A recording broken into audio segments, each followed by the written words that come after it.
Hello everyone, welcome to another video of Yogesh Talks Football. आज चाहिँ हामी Barcelona versus जिरोनाको गेमको एनालाइसिस गर्न गइरहेछौँ.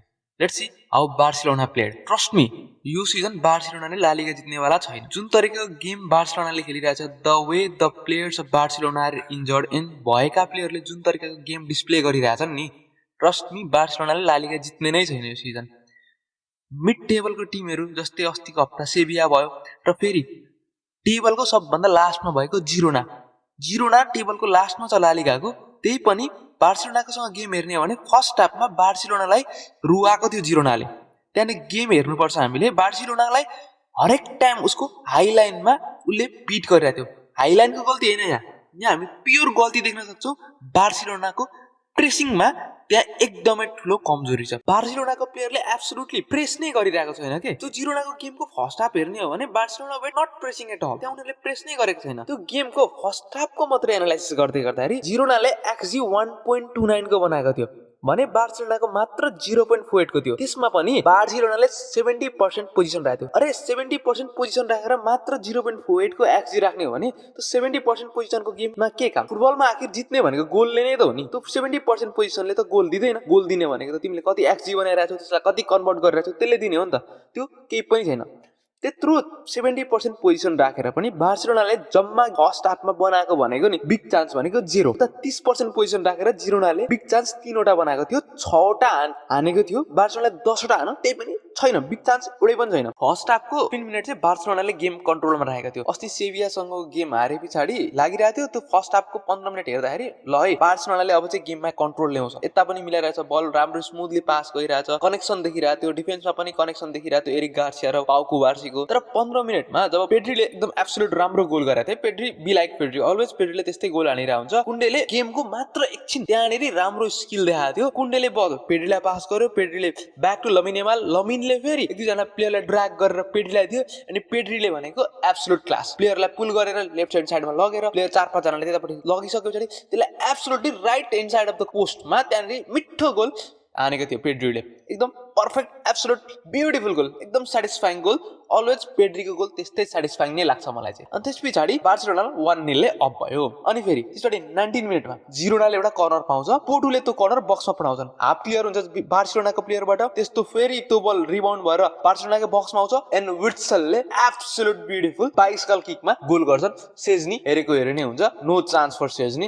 एब्सोल्युट मिठो गोल जिरोनाले हान्छ. बार्सिलोनाले जसरी खेलिरहेको थियो नि, त्यति त्यो गेममा जिरोनालाई के लागिरहेको थियो भने यो बार्सिलोना त हो नि, एउटा चान्स मिस भयो भने अर्को चान्स आउँछ, अर्को मिस भयो भने अर्को आउँछ, एउटा नभए अर्कोमा हामी गोल त गरिहाल्छौँ नि भन्ने जिरोनालाई फिल भइसक्यो. उनीहरू एकदम मोटिभेटेड देखिन्थ्यो. 23rd मिनेटमा फेरि कुण्डेले त्यस्तै गरी एउटा अर्को बल लुज गरिदिन्छ हैन. त्यहाँनिर देख्न सकिन्छ कि बार्सिलोनालाई कति मिठो तरिकाले आउटप्ले गरिरहेछ. बार्सिलोनाको जुन हाइलाइन छ नि, त्यसलाई जिरोनाले एकदम मिठो तरिकाले त्यहाँनिर कसरी हुन्छ रन इन बिहाइन्ड डालेर हुन्छ कि त्यहाँ कसरी हुन्छ बिट गरिरहेछ. त्यहाँनिर हामी देख्न सक्छौँ कि अफसाइड ट्र्याप ल्याइरहेछ भने त्यहाँनिर एउटा सिधा लाइनमा हुनु पर्ने नि. तर यो बार्सिलोनाको प्लेयर देखिन्छ नि एउटा छड्के लाइनमा के बाङ्गो लाइनमा बसिरहेछ.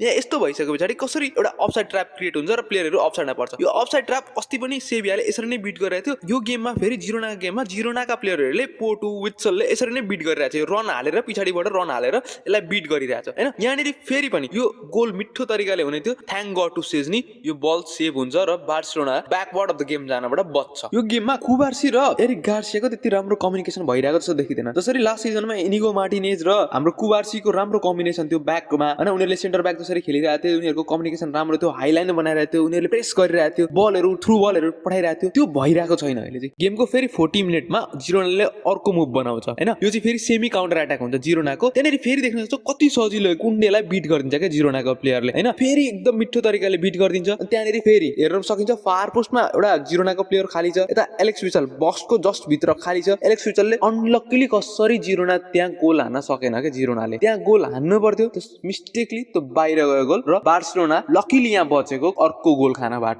जसरी यो फर्स्ट हाफमा बार्सिलोनाले गेम देखाएको छ नि, यसले के देखेर भने बार्सिलोनाले ब्याक टु ब्याक ला लिगाको स्ट्रगलिङ टिमलाई पनि उनीहरूको मोमेन्टम क्याच गर्नको लागि हेल्प गरिरहेको छ. आउ तिमी पनि खेल, ला लिगालाई अझै कम्पिटिटिभ बनाऊ. प्रिमियर लिग मात्र होइन, ला लिगालाई एकदम कम्पिटिटिभ बनाउनु पर्छ. हामीले पनि टप लिग बनाउनु पर्छ. बार्सिलोनाले चाहिँ अरूलाई दान गरे जस्तो आउ तिमीहरू खेल, हामी नराम्रो खेलिदिन्छौँ है भने जस्तो गरिरहेछ कि.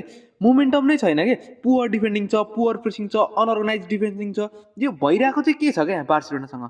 सेकेन्ड हाफ केही हदमा राम्रो थियो बार्सिलोनाको, दुईटा बिग चान्स क्रिएट गर्यो, 17 शट्स हानेको थियो बार्सिलोनाले, एक्सजी पनि 1.13 को बनाइरहेको थियो, तर गोल चाहिँ आइरहेको थिएन। फर्मिन लोपेज आए पछाडि फर्मिन लोपेजले आउटसाइड अफ द बक्स यताउतिबाट सुट हानिरहेको थियो, तर सुट त्यति त्यो त्यसमा लाइभ थिएन के, त्यो अलिकति गोल भइहाल्ने खालका त्यस्तै सुटिङ चाहिँ भइरहेको थिएन। त्यही पनि बार्सिलोनाले केही न केही गरिरहेको थियो, यतापट्टिबाट मार्कस राशफोर्ड, उताबाट लमिन यामालले बल पठाइरहेको थियो बक्समा, तर त्यो बलमा बक्स पठाए पनि त्यसलाई गोल हान्ने मान्छे त्यहाँ भइरहेको थिएन। एउटा स्ट्राइकर त्यहाँनिर खाँचो भइरहेको थियो, स्ट्राइकर भइरहेको थिएन। 61 मिनेटमा बार्सिलोनाले गोल गर्छ, तर त्यो गोल रेफ्रीले दिँदैनन्। किन भन्दाखेरि त्यहाँ रेफ्रीले के देख्छन् भन्दाखेरि जब बलमा एरिक गार्सिया गइरहेको थियो उसले त्यो अपोनेन्ट प्लेयरलाई फल गर्यो भन्छ, र पाउ कुबार्सीले गरेको गोल बार्सिलोनाले पाउँदैन, किन भन्दाखेरि रेफ्रीले त्यहाँनिर फल भयो भनेर भन्छन् हैन। तर त्यो मलाई चाहिँ के लाग्छ भने त्यो फल थिएन, 50-50 बल थियो, दुईजना प्लेयरहरू बलको लागि गइरहेको थियो, अनि त्यसमा त्यो भएको हो। त्यो गेममा भइहाल्छ त्यस्तो कुराहरू। ल फेरि 66 मिनेटमा कुण्डेले के गरेको, कुण्डेले यो गेममा टाइमै नगएर यस्तो मिस्टेकहरू गरिरहेको थियो। अपोनेन्ट प्लेयरलाई एकदम डेन्जरस पोजिसनमा बल दिन्छ है, त्यो पास कहाँ गरेको थाहा छैन, धन्न सेजनीले त्यहाँनिर सेभ गर्छ नियर पोस्टमा, र बार्सिलोना अर्को गोल खानाबाट त्यहाँबाट जोगिन्छ। Where is this Barcelona going, there is no resemblance that Hansi Flick wants in his team. यसरी त बार्सिलोना खत्तम नै हुन्छ। ला लिगा त जितेन, यसपालि ट्रफीले सुन्न सक्छ यही तरिकाले खेल्यो भने बार्सिलोनाले। गेमको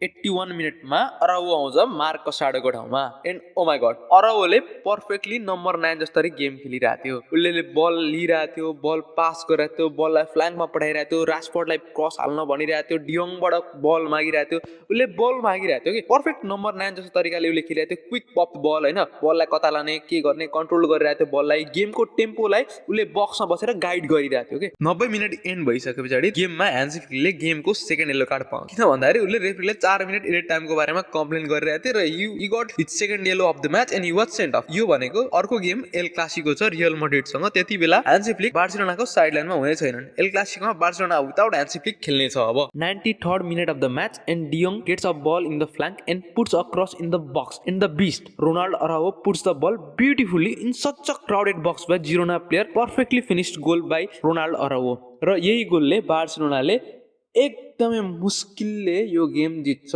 2-1 ले गेम जित्छ बार्सिलोनाले। तर यही तरिकाले खेल्ने भने बार्सिलोनाले जित्नेवाला छैन, किनभने उनीहरूको प्लेयरको बिचमा हुनुपर्ने कम्बिनेसन नै ब्याकमा देखिरहेको छैन कि। जब ब्याकमा तिमीहरूको प्लेयरको कम्बिनेसन देखिरहेको छैन भने बार्सिलोनाले गेम कसरी जित्छ र सिजन अगाडि जाँदाखेरि च्याम्पियन्स लिगमा कस्तो पर्फर्म गर्छ। अब यसरी त बार्सिलोना ट्रफीलेस नै हुन्छ यो सिजन। अगाडि प्लेयरहरू स्ट्राइकर नै इन्जर्ड हुने, राफिना छैन, फरान छैन, लेभान्डोस्की छैन, यसरी प्लेयर पनि इन्जर्ड हुने हो भने बार्सिलोनाले यसरी केही पनि गर्नेवाला छैन। गेम जित्ने त कुरै छोडिदिउँ, बार्सिलोनाले यसपालि हामी फ्यानलाई एकदम निराश बनाउनेवाला